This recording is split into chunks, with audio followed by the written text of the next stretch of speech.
사도신경 해설 37번째 심판하러 오시리라 믿나이다. 최후의 심판. 주님이 다시 오시는 목적은 심판이다. 심판은 하느님의 마지막 구원 행위이다. 세상에서의 구원 활동은 주님에 의해 시작되고 실현되었으니 의당 그분에 의해 완결될 것이다. 창조가 구원의 시작이고 강생 및 파수카가 구원의 성취라면 구원의 완성은 심판이다.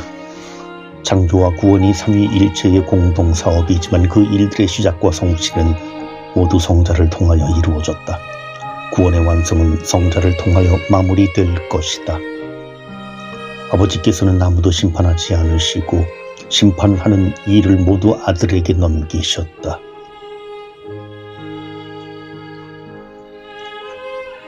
판결은 마지막 일이다.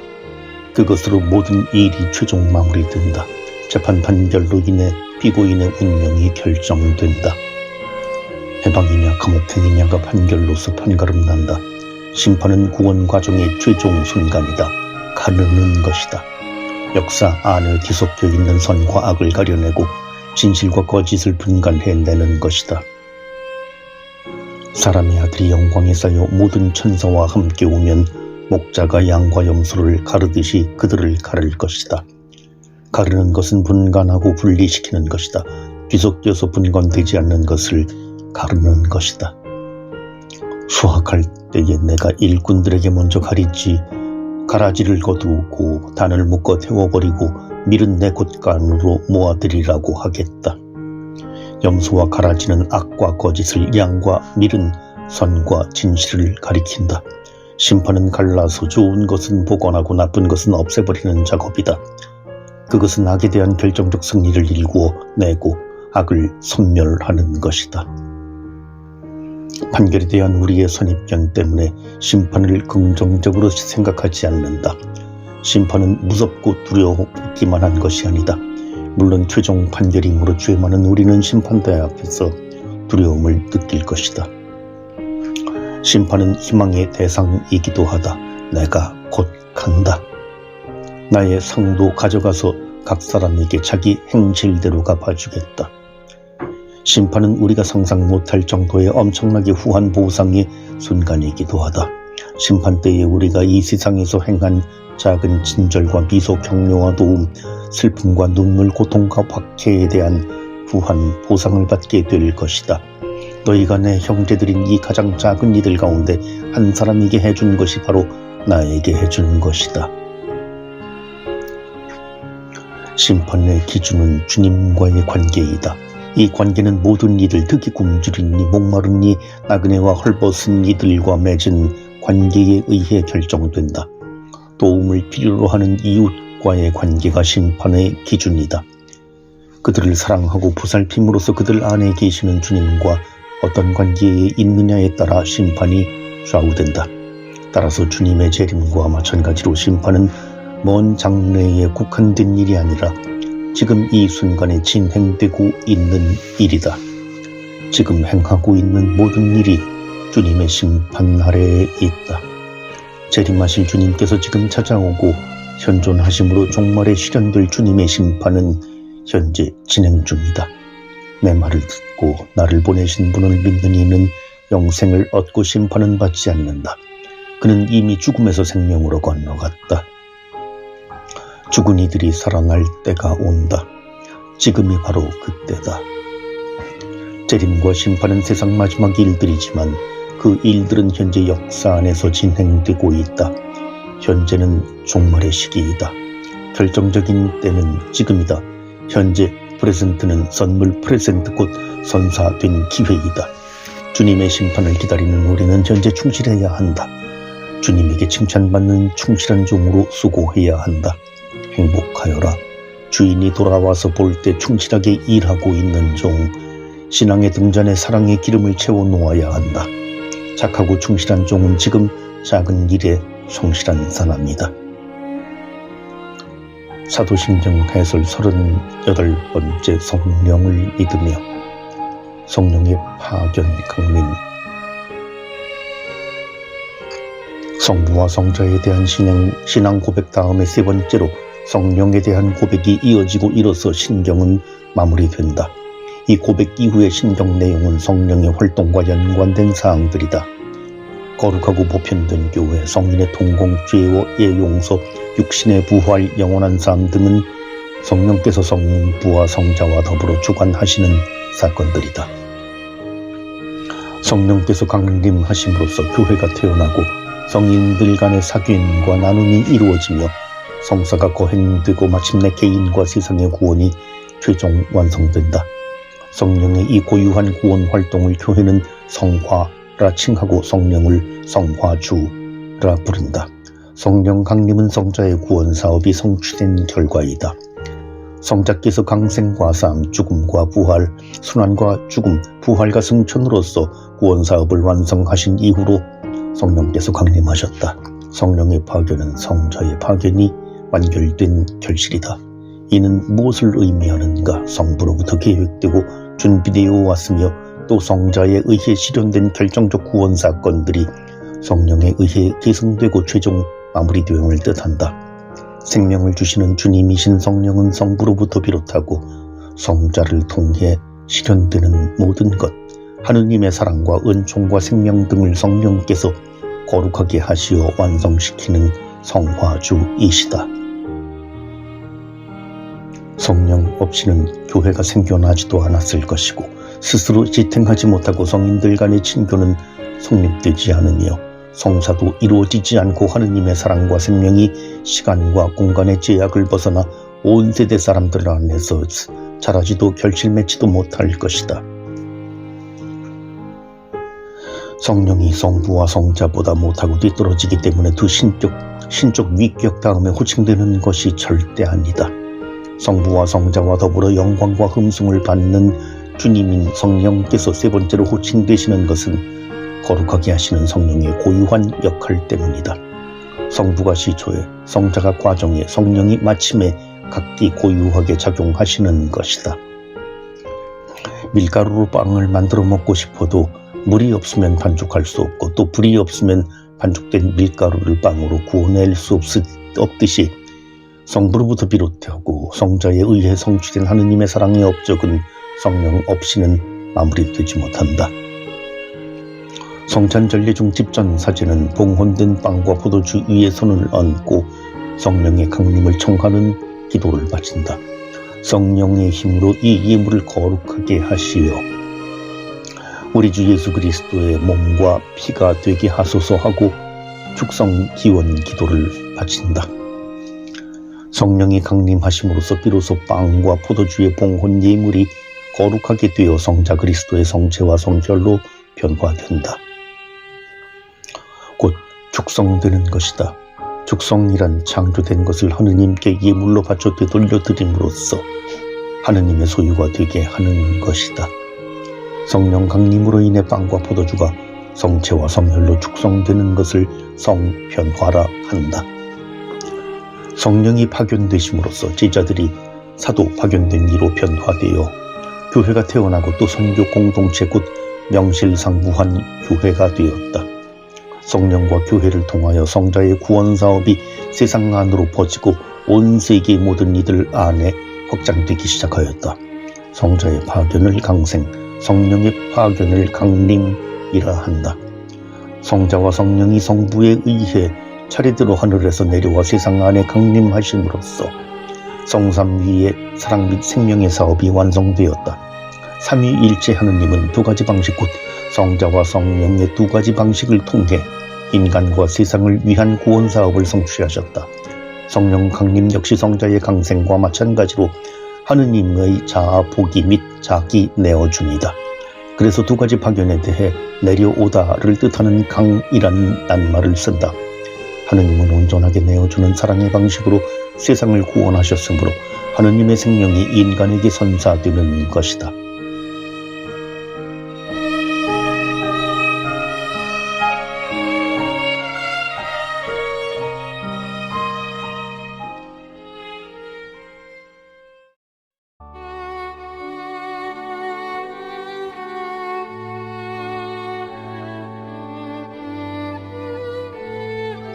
사도신경 해설 39번째 성령을 믿으며. 성령의 상징 첫 번째. 오순절에 사도들이 한자리에 모여 있었을 때 성령께서는 거센 바람과 불꽃 모양의 혀로 강림하셨다. 성령은 강한 힘과 뜨거운 열정으로 그들을 변화시켰다. 성부와 성자는 아버지와 아들로 계시되어 사람의 형상으로 우리에게 인식되시지만 성령의 형상은 사람이 아니라 대부분 자연물들이다. 인간의 모상을 통하여 성부와 성자는 우리에게 인식되시지만 성령은 물, 불, 바람, 숨, 기름, 구름, 기름, 비둘기 등으로 당신의 현존과 활동을 드러내신다. 성경에서 성령은 무엇보다 숨, 입김, 기운으로 표상된다. 하느님의 입김이고 숨결이시다. 하느님께서 흙먼지로 사람을 빚으시고 그 코에 생명의 숨을 불어넣으시니 사람이 생명체가 되었다. 십자가 위에서 아버지 제 영을 아버지 손에 맡깁니다 말씀하시고 숨을 거두신 예수님은 부활하시어 제자들에게 숨을 내쉬며 성령을 받아라고 하셨다. 부활하신 분의 내쉬는 숨 덕분에 영적으로 죽은 것이나 다름없던 제자들이 되살아났다. 성령은 하느님의 숨결 곧 생명이다. 전능하신 분의 입김이 제게 생명을 주셨다. 이 하느님의 기운이 한처음에 어둠이 덮고 있던 물 위를 감돌고 있었다. 성령은 하느님의 기운으로 창조와 생명의 원리이시다. 창조의 영이며 부활의 영이시다. 하느님의 생명 자체이기 때문이다. 예수님은 영으로 인한 탄생에 관해 말씀할 때 성령을 바람에 비유하셨다. 바람은 불고 싶은 대로 분다. 너는 그 소리를 들어도 어디에서 와서 어디로 가는지 모른다. 영으로 태어난 이도 다 이와 같다. 성령은 세찬 바람으로 사도들에게 임하셨고 하느님께서는 이스라엘의 이집트 탈출 때 바람을 이용하여 그들을 구출하셨다. 바람으로 갈라진 바다의 바닥을 말리시어 백성이 마른 땅을 밟게 하셨다. 바람은 자연을 지배하고 장악하는 신비로운 힘이며 자유로운 힘이다. 자연의 모든 것을 살아 움직이게 하고 제압하고 때로는 무언가를 가져오지만 때로는 모든 것을 휩쓸어가고 파괴하기도 한다. 성령은 해방과 심판의 힘이다. 제자들이 타고 있던 배를 바닷속으로 빠뜨리려는 세찬 바람을 예수님은 꾸짖어 잠재우셨다. 가공할 힘을 가진 바람은 하느님에 의해 장악되고 조종된다. 성령은 하느님께서 이용하시는 자유와 심판의 힘이다. 십자가 위에 예수님 옆구리를 군사가 창으로 찌르자 거기서 피와 더불어 물이 흘러나왔다. 생전에 예수님은 성령을 물에 비유하셨고 성령을 보내주기로 수차례 약속하셨다. 목마른 사람은 다 나에게 와서 마시라. 나를 믿는 사람은 그 속에서 강물이 흘러나올 것이다. 이는 당신을 믿는 이들에게 받게 될 성령을 가리켜 하신 말씀이었다. 약속하신 성령을 예수님은 죽음과 부활을 통하여 실제로 보내주셨다. 사마리아 여인에게 물을 좀 다오라고 청하신 예수님은 목마르지 않는 영원한 물을 주고 싶으셨다. 물은 생명 그 자체다. 하늘에서 떨어지는 비는 산 꼭대기에서 계곡을 타고 흘러 강을 통과하고 바다로 모인다. 그리고 다시 수증기가 되어 하늘로 올라간다. 물은 모든 것을 관통하고 일치시키고 하느님께로 이끈다. 성령은 물처럼 만물을 하나로 묶는 일치와 생명의 힘이다. 물이 있는 곳에 생명이 있고 생명력과 활력이 넘친다. 사도신경 해설 40번째 성령을 믿으며. 성령의 상징 두 번째. 예수님은 성령의 불이 이 세상에 뜨겁게 타오르기를 원하셨다. 나는 세상에 불을 지르러 왔다. 그 불이 이미 타올랐으면 얼마나 좋으냐. 실제로 성령께서는 혀 모양의 불꽃으로 제자들 위에 강림하셨다. 그리하여 무기력한 제자들을 활력과 열정이 넘치는 사도로 변화시켰다. 불은 모든 것을 삼켜 태워서 깨끗한 것은 보존하고 더러운 것은 없애버린다. 성령은 모든 것을 불살라 선은 보존하고 악은 태워 없애는 심판과 정화의 불이다. 위로 향하는 특성을 지닌 불처럼 성령은 모든 인간을 하느님을 향해 드높여주는 열정과 사랑의 불이다. 불 역시 물과 마찬가지로 생명의 필수 요소다. 불 없이 바람과 물만으로는 생명이 생겨나지도 지탱되지도 못한다. 때때로 터져나와 불의 놀라운 힘으로 보여주는 화산의 불길에서부터 우리의 생명을 지켜주는 체온에 이르기까지 생명체들은 모두 불을 먹고서만 살 수 있다. 구름과 비둘기의 형상으로도 성령은 당신의 현존과 활동을 드러내신다. 구약에 하느님이 나타나실 때부터 구름은 때로는 어두운 구름으로 때로는 찬란한 구름으로 그 초월적 영광에 감싸여 살아계시는 하느님을 계시한다. 드높이 있지만 땅 위에 그늘을 들이움으로써 가까이 있음을 느끼게 해주는 구름처럼 성령은 우리와 친근한 분이시다. 비둘기는 물과 연관이 깊다. 노아의 대홍수 때에는 올리브 가지를 물고 와서 홍수가 끝나서 땅이 다시 사람이 살 수 있게 되었음을 알려준다. 예수 세례 때 그분 위에 내려오는 비둘기 형상은 무엇보다 먼저 성부의 사랑을 상징하며 세례받은 이들의 깨끗해진 마음 안에 성령께서 내려와 머무심을 나타낸다. 기름도 성령의 상징이다. 예수님은 성령의 기름을 충만히 발리어져 메시아 세상에 파견되셨으므로 그리스도이시다. 기름 올리브는 음식의 맛을 내는 조미료, 향기를 내는 향료, 싸우는 선수의 몸을 멋지게 다듬어주는 재료로 사용되었다. 성령은 그리스도의 향기를 내게 해주고 그리스도인의 삶을 윤택하게 해주고 악과 투쟁하는 데 힘을 준다. 그래서 견진성사 때 그리스도인의 이마에 기름을 바른다. 기름은 하느님의 날인 도장이다. 그리스도는 하느님께서 전능의 날인을 찍으신 분이시다. 우리도 세례와 견진 성품 성사 때에 기름이 발려져서 성령의 날인을 받는다. 세 가지 성사들은 성령의 기름을 부어주는 성사이므로 지워질 수 없는 인호를 찍어준다. 성령의 기름으로 하느님의 소유가 되었음을 드러내는 것이다.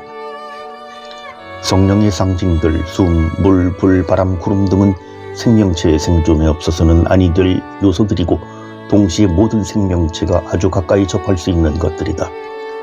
그리고 공통된 특징들은 생명, 힘, 열정, 사랑이다. 성령은 그런 요소들처럼 그리스도인의 생존과 생활에 절대 필요하신 분이시다. 성령이 없으면 그리스도인의 삶을 살 수도 유지할 수도 성장시킬 수도 없다. 또한 성령은 그 상징물들처럼 우리에게 아주 친밀한 분이시다. 숨, 물, 바람처럼 너무 가까이 계셔서 우리가 그분의 현존을 인지하지도 느끼지도 못할 정도이다. 성령은 위로부터 오는 하느님의 힘이다. 너희는 높은 데에서 오는 힘을 입을 때까지 예루살렘에 머물러 있어라. 성령께서 내리시는 너희는 힘을 받아 나의 증인이 될 것이다. 성령은 선교의 힘, 증언의 능력이시다. 뿐만 아니라 그리스도인의 생명력과 원동력이며 활력이시다. 하느님의 힘이요 능력이신 성령에 의지하면 우리가 못할 일은 하나도 없다.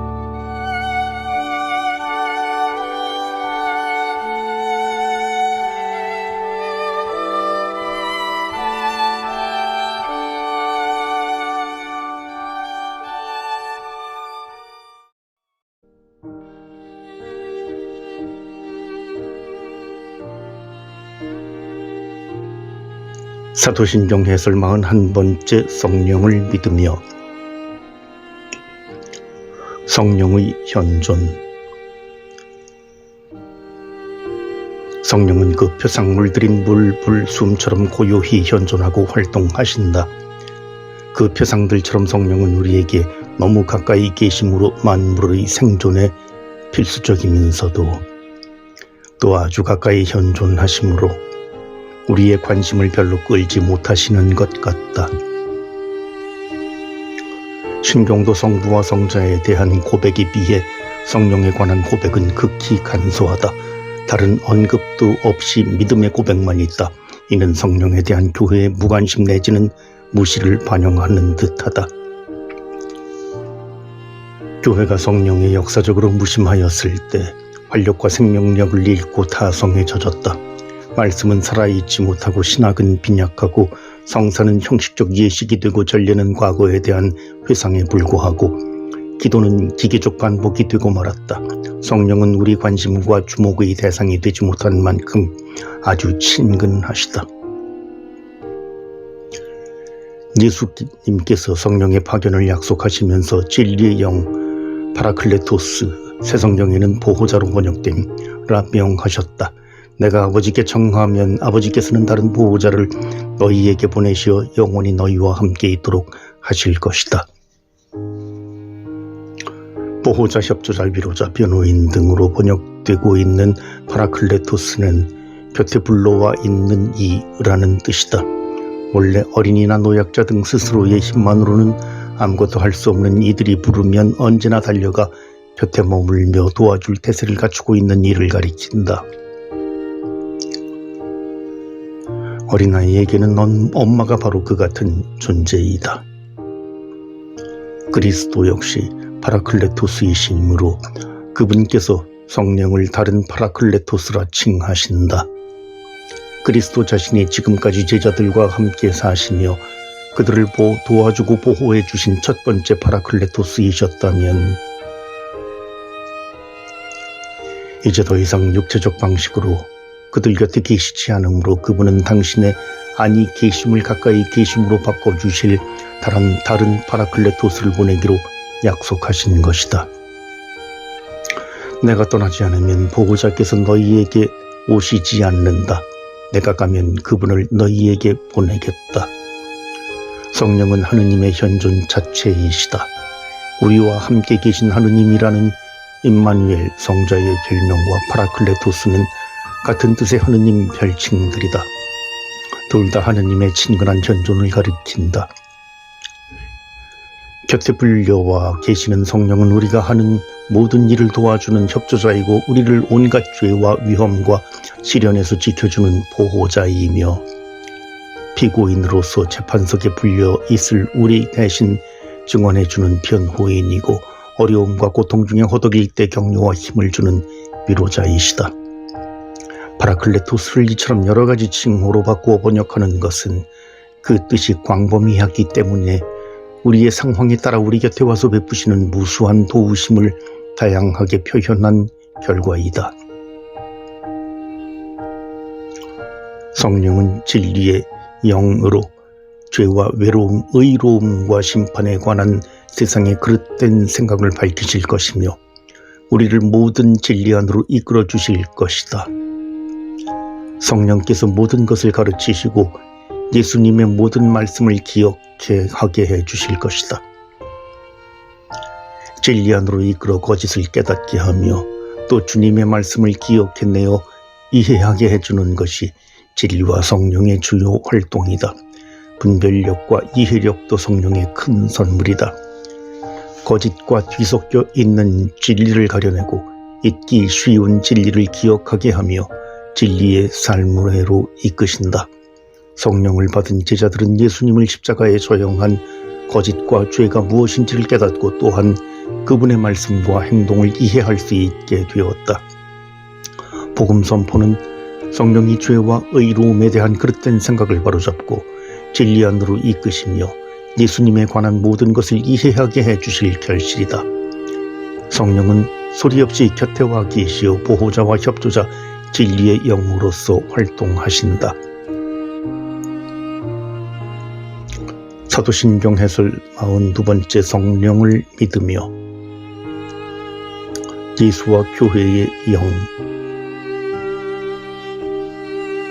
예수님은 성령의 파견을 약속하면서 내가 아버지께 청하면 그리고 내가 떠나지 않으면 보호자께서 너희에게 오지 않으신다고 말씀하셨다.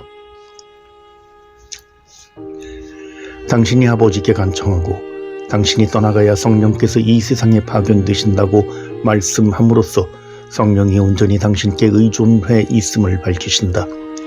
성령은 성부께는 물론 성자께도 의존해 있으면서 활동하신다. 내 아버지께서 내 이름을 보내실 성령께서 내가 너희에게 말한 것을 기억하게 해 주실 것이다. 그분께서 나를 영광스럽게 하실 것이다. 나에게서 받아 너희에게 알려주실 것이기 때문이다. 성자께서 성부로부터 모든 것을 선사받으셨으나 성자 스스로 모든 일을 행하는 것이 아니라 성부께 대한 의존 관계에 말씀하고 행동하시는 것처럼 성령 역시 모든 면에서 성자께 의존해 계시다. 성령은 전적으로 성자의 영이기 때문이다. 성경은 성령의 파견에 대해 두 가지 전승을 전해준다. 요한복음서는 예수님이 부활 당일에 성령을 보내신 것으로 기술하고 있는데 반해 루카복음서는 부활 후 50일째 성령이 강림하신 것으로 보도한다. 이는 성령의 파견을 주님에게 혹은 교회에 결부시키느냐에 따라 생겨난 견해 차이이다. 요한은 성령 강림을 부활하신 주님과 직결시키고 있는 반면 루카는 교회의 창립에 연관시킨다. 요한은 성령을 부활한 분의 선물로 묘사하며 루카는 성령이 교회의 창립 주역임을 강조한다. 두 복음사가는 각기 성령이 주님의 영이고 아울러 교회의 영임을 부각시킨 것이다. 주간 첫날 저녁 곧 부활 당일에 예수님이 제자들에게 나타나 숨을 불어넣으며 성령을 받아라고 말씀하셨다. 성령은 부활한 분의 선물이다. 예수님께서 부활하심으로써 숨을 내쉴 수 있는 분, 성령을 주는 주님이 되셨다. 나를 믿는 사람은 그 속에서부터 생수의 강들이 흘러나올 것이다는 약속이 드디어 성취되었다. 성령은 그리스도의 영임으로 영을 모신 사람만이 그리스도인이 된다. 하느님의 영에 힘입어 말하는 사람은 아무도 예수는 저주받아라 할 수 없고 성령에 힘입지 않고서는 아무도 예수는 주님이시다 할 수 없다. 그러므로 성령에 의지할 때만 참 그리스도인이 된다. 성령 강림으로서 드디어 교회가 그 모습을 세상에 드러냈다. 성령 강림일은 교회 창립일이다.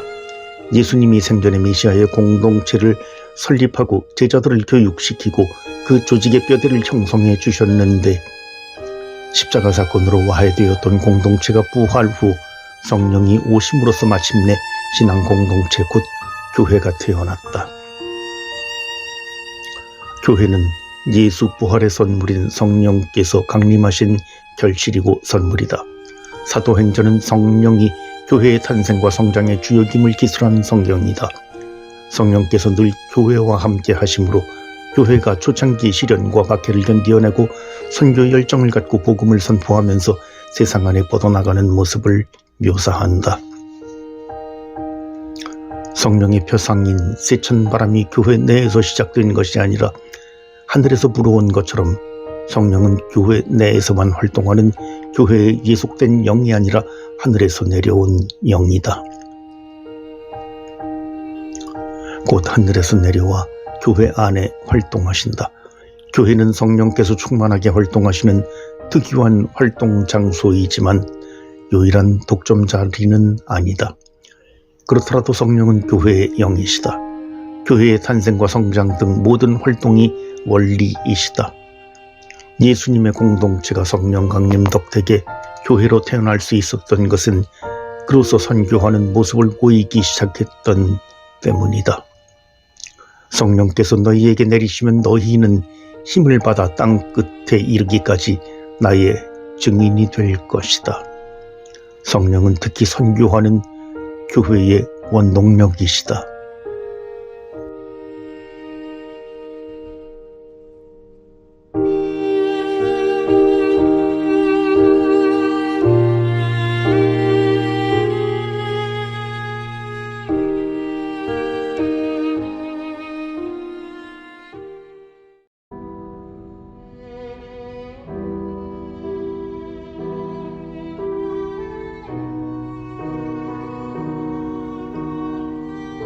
사도신경 해설 43번째 거룩하고 보편된 교회. 1. 교회에 대한 믿음. 신경에는 삼위일체에 대한 신앙 고백 다음에 즉시 교회를 믿는다는 고백이 이어진다.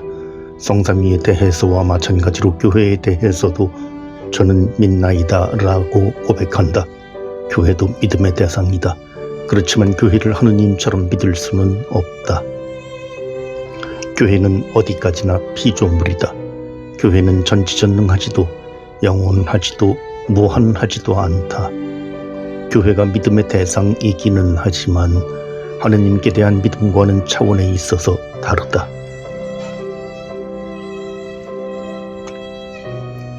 신앙 고백문에서도 교회에 대한 믿음의 표현이 하느님과 그 외아드님과 성령에 대한 믿음의 고백과 서로 다르다.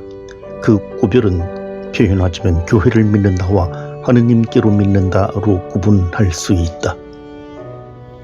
엄밀히 말해서 교회에 대한 신앙 고백은 성령에 대한 고백에 포함된 것이다. 신경의 원본이라 할 수 있는 세례예식 중에 영세지망자는 당신은 성령을 거룩한 교회 안에서 믿습니까? 라는 질문을 받는다. 그리스도 교인이 믿는 대상은 하느님이고 성령이며 또 교회는 성령이 활동하시는 장소라는 대답을 요구하는 질문이다. 교회에 대한 신앙 고백은 거룩하고 보편된 교회가 되게 하시는 성령을 저는 믿나이다라는 내용이다. 우리가 믿어야 할 진리들에는 서열이 있다. 본질적이며 근본적인 믿음의 진리가 있는가 하면 이 진리로부터 연유되는 부수적이지만 반드시 믿어야 할 진리가 있다. 하느님에 관한 진리가 본질적인 것이라면 교회에 대한 진리는 부수적이고 연역적인 진리이다. 부수적이라 해서 믿지 않아도 된다는 말이 절대 아니다. 목적 자체로 하느님을 믿는 것과 하느님을 근거로 해서 교회를 믿는 것처럼 구분된다는 것이다. 우리는 하느님을 믿을 때 목적 자체로 믿지만 교회를 믿는다고 할 때는 하느님 때문에 하느님을 근거로 하여 교회를 믿는 것이다. 교회에 이어져 나오는 믿음의 대상들, 성인들의 통공, 죄의 용서, 육신의 부활 등에 대해서도 마찬가지다. 교회가 믿음의 대상인 것은 하느님이 구원을 위하여 세우신 신앙 공동체 곧 구원의 조직체이기 때문이다. 교회는 하느님 구원 사업의 결실로 세상에 태어났고 구원의 기관으로 구원을 위하여 봉사하는 공동체이기 때문이다.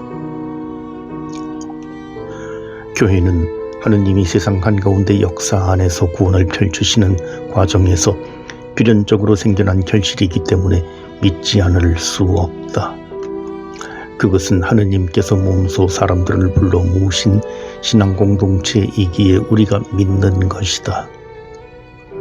이처럼 교회가 구원의 공동체로서 믿음의 대상이므로 교회에 능동적으로 소속되어야 한다.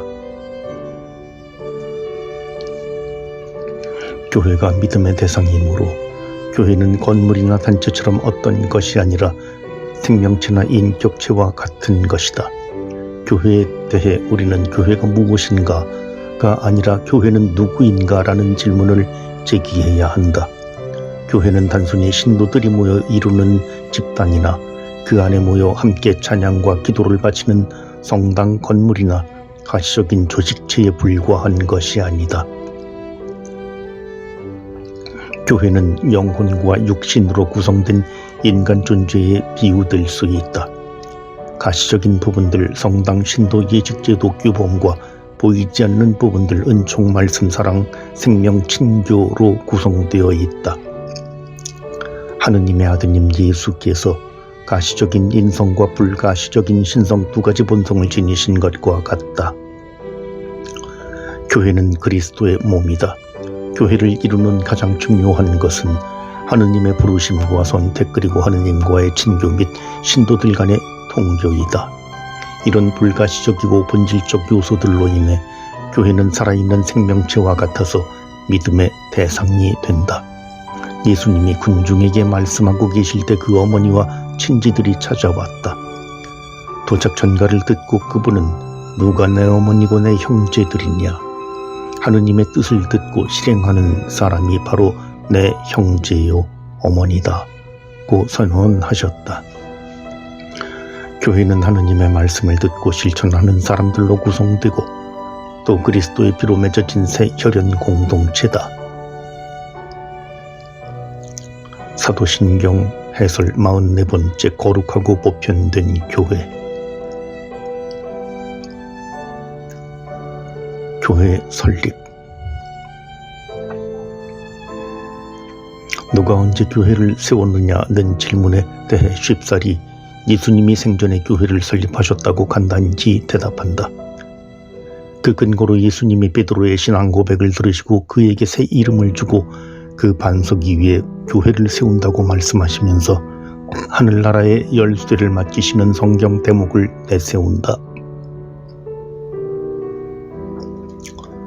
생전에 예수님이 교회를 설립하셨다는 이 대답은 틀린 것은 아니지만 오로지 성자 그리스도에 국한하여 응답한 대답이라 정확히 맞는 답이 아니다.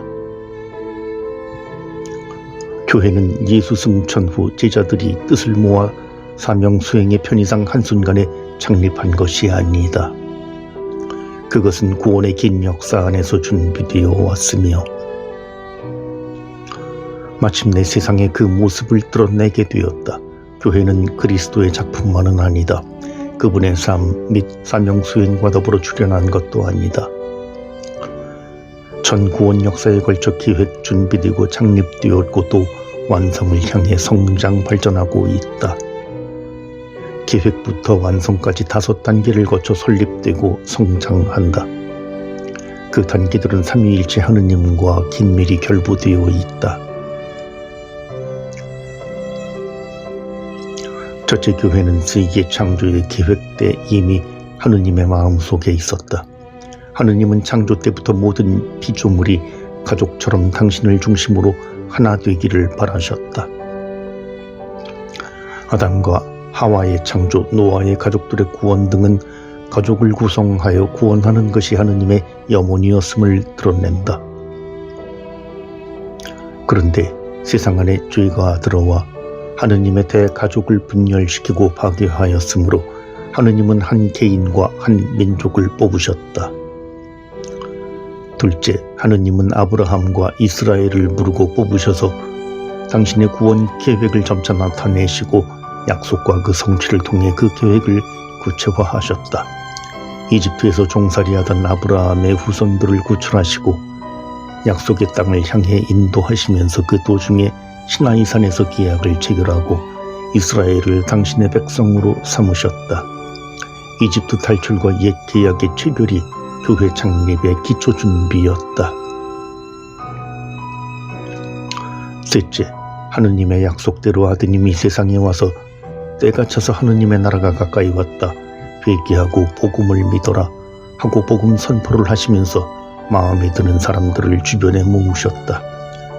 나를 따라라는 명령에 복종하는 이들을 가까이 두시면서 무리를 형성하셨다.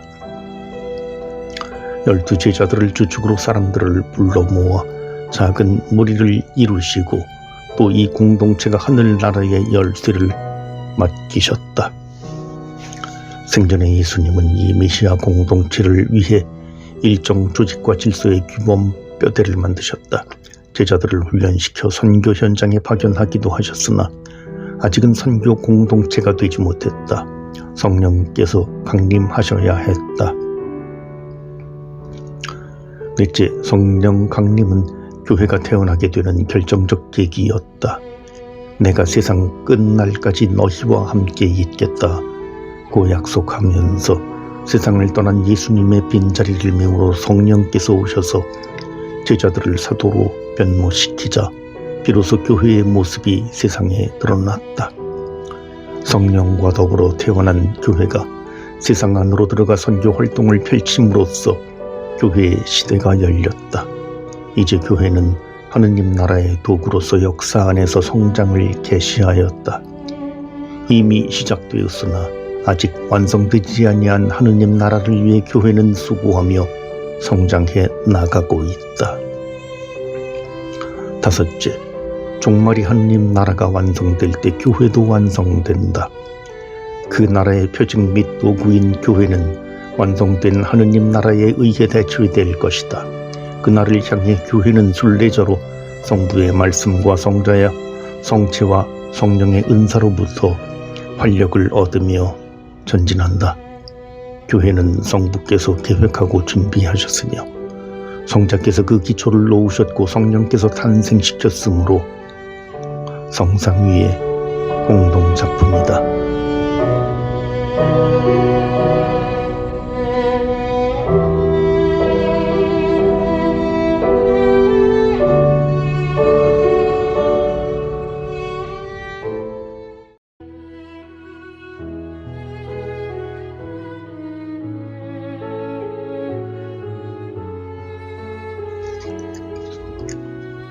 사도신경 해설 45번째 거룩하고 보편된 교회. 교회의 본질. 교회란 말은 하느님이 불러 모으신 집회라는 뜻이다. 이 교회의 본질은 그것을 설립한 분에 의해 결정된다. 그것은 성부에 의해 계획 준비되어 온 것으로서 하느님의 백성이고 성자에 의해 설립된 것으로서 그리스도의 몸이고 성령에 의해 태어난 것으로서 성령의 선전이다.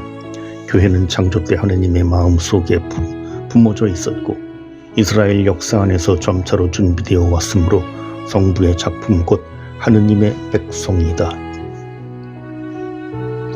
하느님은 당신 백성을 탄생시키기 위하여 종살이하던 이스라엘 민족을 해방시켜 약속의 땅으로 인도하시던 도중에 신하의 계약을 체결하고 율법을 선사하셨다. 이제 너희가 내 말을 듣고 내 계약을 지키면 너희는 모든 민족들 가운데서 나의 소유가 될 것이다.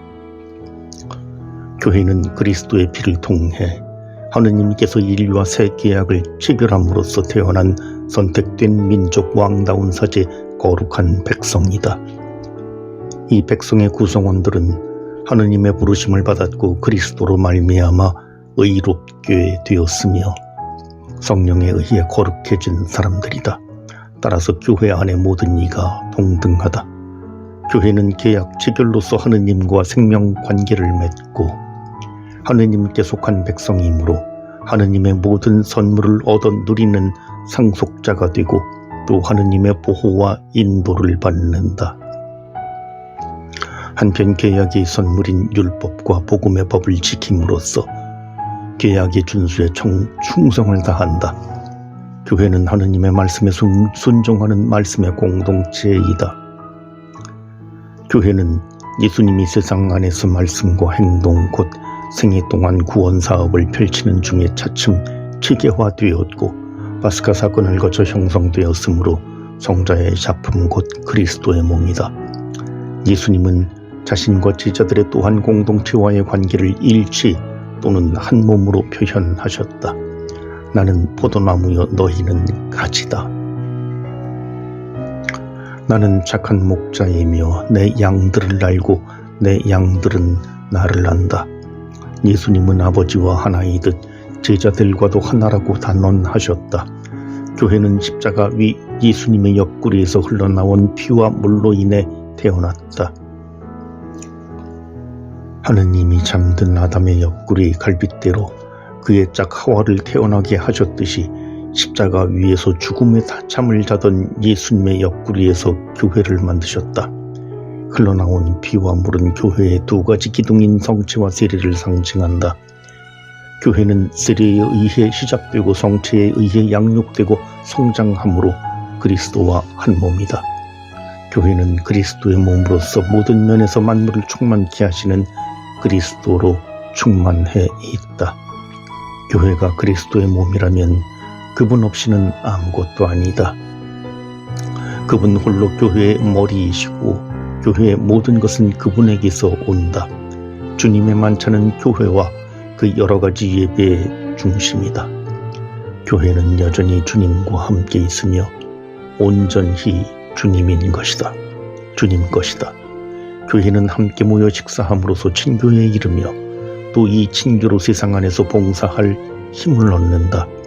교회는 감사하며 기념하는 성찬 공동체다.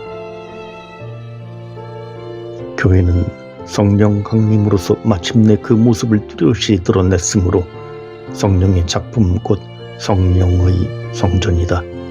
여러분이 성전이고 하느님의 영께서 여러분 안에 계시다는 사실을 모릅니까? 성령은 신앙인들 안에 계셔 그들을 하느님께로 들어높이고 거룩하게 한다. 성령으로 인해 거룩해진 신도들 안에 그분이 계심으로 교회는 성령의 거룩한 거처다. 성령은 여러 면에서 교회의 존립 기초, 생명 원리, 활동 능력이다. 교회는 성령에 의해 생활하며 유지되고 인도된다. 교회의 모든 원천과 존재 유지가 성령 덕택이다. 교회는 그리스도의 몸으로 하나이지만 몸에는 여러 지체들이 있으며 각 고유 역할이 있듯이 성령은 각 신도에게 고유한 역할과 은사를 부여하면서 다양한 그들을 하나 되게 하신다. 성령께서 신도들 각자에게 봉사할 필요한 은사들을 주심으로 교회는 은사로서 섬기는 은사의 공동체이다. 사도신경 해설 46번째 거룩하고 보편된 교회. 교회의 특징. 사도신경에는 거룩하고 보편된 교회를 믿나이다고 고백하지만 니체아 콘스탄티노플 신경에서는 하나이고 거룩하고 보편되며 사도로부터 이어오는 교회를 믿나이다고 고백한다. 교회의 특성은 단일성, 성성, 보편성, 사도성 등 4가지이다. 이 특성들은 하느님의 은총에 의하여 교회에 주어진 은혜이면서 아울러 교회의 직무 수행을 통하여 구현해야 하는 중대한 과업이기도 하다. 첫째, 교회는 하나이다. 그리스도교는 동방정교회, 개신교, 천주교 등 3갈래로 갈라져 있는데 어떻게 교회가 단일하다고 할 수 있는가? 단일성은 무엇보다도 영적 현상이지 구성원 상호간의 단일성이 아니다. 교회의 단일성은 단순히 자연적 현상도 윤리적 일치나 조화도 아니고 더구나 사회적 균일성도 아니다. 그것은 교회법이나 규범 또는 행정과 같은 외적 현상으로서의 단일성이 아니다.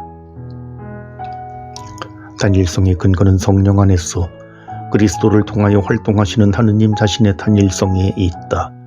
주님도 한 분이시고 그리스도의 몸도 하나, 성령도 한 분, 믿음도 하나, 만물의 아버지이신 하느님도 한 분이시다.